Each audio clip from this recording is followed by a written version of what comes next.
I signed up for a reality cam family show, There's Something They Didn't Tell Me. Submitted by Timo. I wasn't fond of this choice at all when it first presented itself to me, but the circumstances seem to always carve a way for things like this in the end. Living in a very isolated suburban town where the nearest city is 14 miles away did nothing but bring me closer to something I'll regret for a very long time. It's not like I haven't been trying to find a job either, but the pay was low and all in all very inconvenient, and the area that we live in barely has anything to offer, hence the low price that was offered for the house. The thing I really hated about all this is seeing my wife trying to her best to save whatever pennies we had that never amounted to 2 big-sized meals in a fast food restaurant. It pained me and I'm sure it made her very tired. Nonetheless, her kind and patient attitude never wavered. Every now and then she would assure me to not lose hope and that we can still be happy. I tried resorting to commissions but I wasn't skilled at anything. I would occasionally find said commissions for an average Joe like myself. They were, however, very unsustainable. I would be getting more money receiving tips working as a pizza delivery guy than this depressing crap. After spending the whole day hopelessly searching, my wife kissed me goodnight and went to bed. 2 more hours have passed and all I wanted to do was breaking my screen from all my accumulated frustration. Then I remembered something. I remembered my wife telling about a website that features reality cam shows where people can watch a family going about their day, which was incredibly creepy to say the least. Imagine putting a camera in your living room where complete unknown strangers from God knows where on earth are watching you and your kids, posting comments and opinions about what is currently happening. While my claim is seemingly outrageous, simply search for a website called Spied Life if you want proof. Ironically, the name checks out. Anyway, so, my wife told me we can get a good pay out of this. I pretended to think for a little while. I didn't adorn the idea one bit, and told her that there are other options. She seemed to get the memo and haven't brought it up again. Until my mind had just now. I was about to switch tabs to look for the website but the corner of my eye noticed an ad that I haven't seen at first. Lo and behold, it was another reality cam show, written on it with a pink background and fancy font. Looking for an easy, quick and safe way to earn a lot of money? Sign up for our reality cam show program now and become famous while you're at it. Minimum pay is $250 per day. Obviously sketchy, but it was worth a shot, and without second thought, I clicked it. Clicking on it redirected me to the site's homepage, which was full of cams showing people in their home having their normal daily endeavors, and clicking the next button showed even more people doing the same thing and more and so on, which has reassured me to a fairly large degree. I then clicked on the Our Terms and Services tab. The only time I'll ever read this shit, I said to myself in a whisper. It was a generic, long list of legal statements and concessions. I still took it upon myself to at least line up my eyes within the text, and after a minute of doing this, my eyes caught something different. A bold underlined statement stood out, and it said the following. The company hereby declares that IT is not responsible for any psychological, physical or financial damage and/or loss to any property, equipment, or personal belongings that may or may not happen should proper protocols be violated or misconducted, and should anything be filed against the company in the unfortunate occurrence of said events, will therefore be fought with all available lawful means. At first glance, it seemed like a very plausible legal statement, and honestly it was. Psychological, for mean comments or bullying. Although the word itself seemed too much if I say so myself. Physical, should someone get injured somehow. Financial, if something of value breaks. But it almost seemed like this is the only statement they cared about. The rest of the terms and services contained fairly important information, but wasn't as highlighted as this one. It was also the last thing in the table of contents. Moving on from that, I selected the FAQ page from the menu, hoping I would get most of my questions answered. Some were normal, some were bizarre. Here's what some of the bizarre ones are. What do I do if a family member goes missing? Should an unfortunate family disappearance occur, please do not panic and call the authorities. Everything will be taken care of relatively soon. What will happen if I lose a family member? Will I get less money? Should that happen, our company extends its deepest condolences, but as per our legal agreement, please refer to our terms and services and see the last article in the table of contents. I'm being stalked because of this program. What do I do? Please be note that all our workers' data is considered top priority above all else and is constantly being worked on to offer a sense of safety and reliability, so it is our privilege to say that it is outside our realm of responsibility. Note, if any damage to person, property should occur, please refer to our terms and services and see the last article in the table of contents. I slumped back to my chair, bewildered at what I just read. All I could think of at this moment was, why were these frequently asked? I questioned the authenticity of this website and hovered my mouse on the padlock next to the URL and it said connection secure. Does that mean it's registered or something? I didn't know, and I knew I couldn't bother doing research. Hopeless and desperate as ever, I still emailed them, sending whatever information they requested, and asking them the obvious questions that I didn't get the answer of when I checked the FAQ, things like, do I buy a camera and how many do I need, when does the job start, and also mentioning the weird things I just read on the FAQ page. Finally finished off for the day, I went to bed and fell asleep on contact. The next day, I got up and took a shower, ate breakfast and went to check my emails. And there it was, they replied to my email after I went to sleep by 3 minutes. Now full of hope, I open the email and read what's inside, and indeed, I got accepted. The email was a very vague welcome message asking me to see the PDF file attached in order to get my answers. I'll summarize what it said now. Cameras are paid for by the company. The number of cameras depends on how many rooms the client chooses on the client's own leisure. Cameras are allowed to be put in cars. Note, you get an extra $50 for each room that has a camera. All actors should get at least 5 hours of screen time in order to receive full payment. Note, you get an extra $200 per person. Non-permanent actors do not count. You are not allowed under any circumstances to turn off the cameras once a session begins and you will be given a warning for a first-timer. Note, further complications may occur should said protocol get violated. There were other things but they were trivial.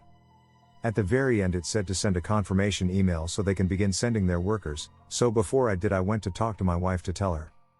She noted the sum of money we will be getting but I also made sure to get it through to her that it might be uncomfortable. She reaffirmed to me that it's only 5 hours and that we can start early in the morning, and I agreed. While going back to my laptop I couldn't help but think of how her face lit up telling her all this, how she smiled after it seemed that we will finally get through this, which made me feel incredibly wishful. I send the confirmation email and wait for a bit, then I receive a new email containing my account details, telling me their workers are on the way. After 2 hours they were here. That was quick I thought. About 5 workers were in front of my door. They all wore uniforms and caps, with the company's logo on both of them. I wanted to take as much money from this as possible, so I told them to pretty much place a camera in every room in the house, and even included the car. They were relatively quick and finished after an hour. All cameras have been installed, sir, 1 in the kitchen, 1 in the living room, 2 in each bedroom, and of course your car, so that counts as 5 cameras. The total sum of money you'll get is $650 sent to your bank account starting tomorrow after your session is done.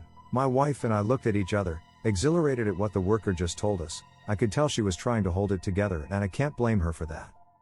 All you have to do now, sir, is sign this contract, and we will be good to go. The contract includes the terms and services on our website plus some other things.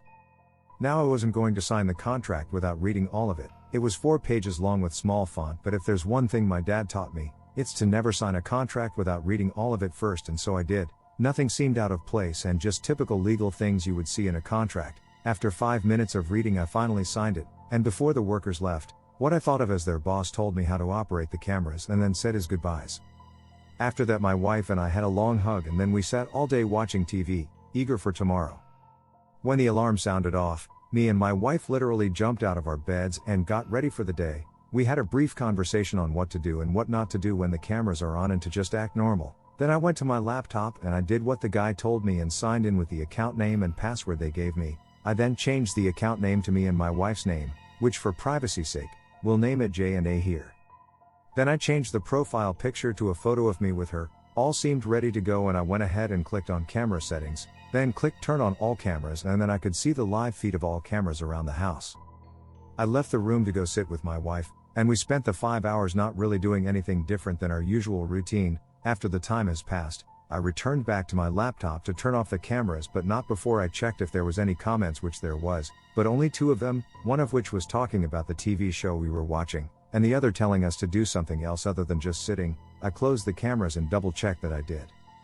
15 minutes have passed and I receive an email from the company congratulating us on our first day, and told me to check my bank account, and there was a $650 staring back at me. I called my wife and showed her the good news. She was the happiest I've ever seen in a while, and told me we can keep doing this, which at the time I didn't mind at all. We would get $19,500 per month after all. It was too good to be true, but here it was right in front of us. We didn't even bother questioning how the company earns their money in the first place to be able to pay us and others such a heavy amount. We were just happy about finally being able to pay mind to other things in life that isn't paying our bills and buying food. Every day we would get up, get ready, turn on the cameras for 5 hours, turn them off, get money and repeat. This daily routine went on for 2 weeks. Our follower count has been increasing steadily, but we never really cared much about it. Until one day, my wife woke up feeling very sick, seemingly out of nowhere, saying that she's having a migraine and feeling very nauseous. We took my car and I drove as fast as I could to the nearest city, which is, as I said, about 14 miles away. Every time I casted my gaze at her, she seemed to be getting worse and worse, almost like she's about to pass out each time, so I broke the speed limit, dodging cars and trucks hoping I won't crash doing it. We were getting close to the city, but then I saw in my rear view mirror that a police car was now after me. I cursed out loud and told my wife to hang on. I eventually managed to get far ahead of the police car, since my disruption in the highway traffic would force him to slow down or else he would crash. We finally arrived at the hospital, and I got my wife on a bed and waited outside. Unfortunately, the police has entered and located me. I pleaded with the police officer and tried explaining that my wife is very sick and practically begged him to not arrest me. His stubborn look faded into empathy, but he still gave me a $300 ticket. I told him I would pay it as soon as we get out and thanked him. As he was leaving through the entrance, I noticed somebody was standing by it. He was seemingly watching me but turned his gaze once I noticed. He wore a hoodie and had what I thought was a camera around his neck. Before I inspected further, a doctor walked out of my wife's room and told me she could have to stay in here for weeks, telling me she has fallen into a coma, and when I asked him the reason, he told me they couldn't identify it. I was very heartbroken and anxious about what would happen to her. I asked him if I could see her. He apologized and said that I could come tomorrow. At this point I didn't want to stay in the hospital, even though I wanted to be with her. It was just unbearable knowing she's right there and that I couldn't check on her. I realized that the weird guy was now gone from near the entrance while exiting, and so I took my car and returned home. After parking the car, I just sat there for a bit, praying that she will be fine, optimistic that the money we got will be enough to pay for any medical bills. I was just about to leave the car, but then I noticed something that gave me a minor heart attack when I saw it. The camera's green light was on, indicating that we were possibly being watched this whole time by complete strangers. I stormed out of the car and headed straight for my laptop, turned it on and looked at my account, and all cameras were working ever since we woke up. I clicked on the turn off cameras button, but it prompted a message saying, "Due to popular demand by the audience, your camera session is now 10 hours. Please close this message and continue on your day."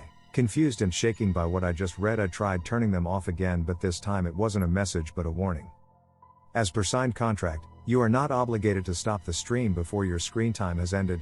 First timers get a warning, but should this happen again, we are not responsible for any possible complications.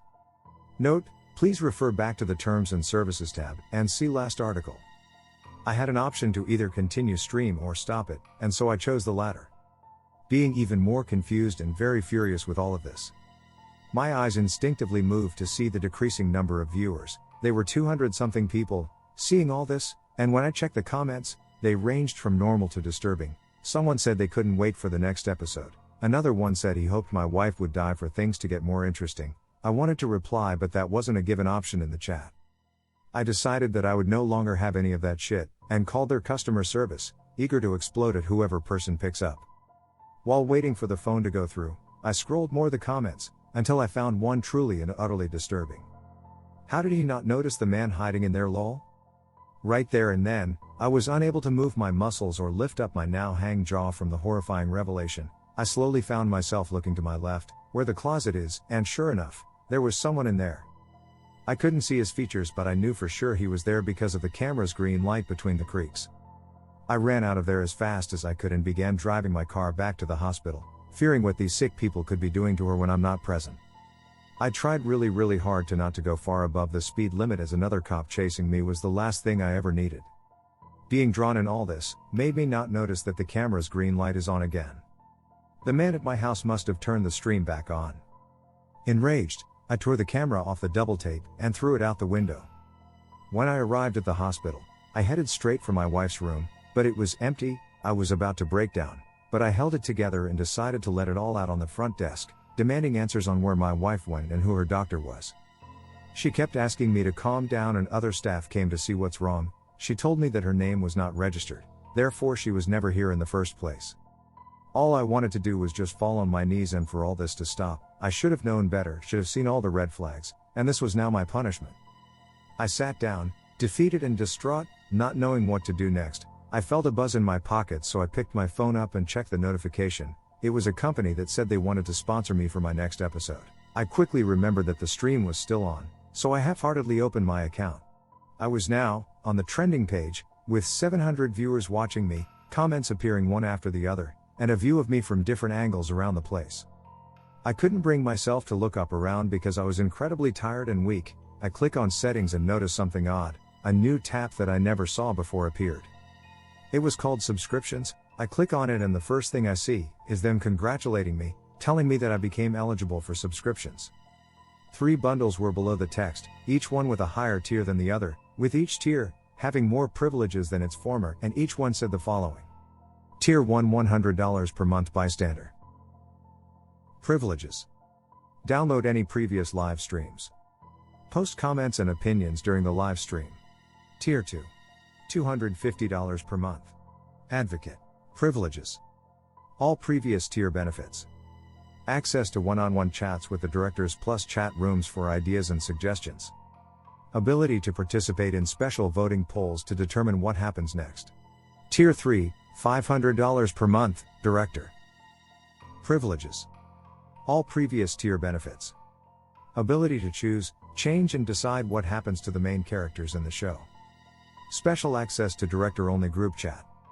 Note, information on how directors work with each other will be granted upon access. Powerless, unable to accept the truth, I chuckled, looking at the ceiling with a dead expression. I murmured.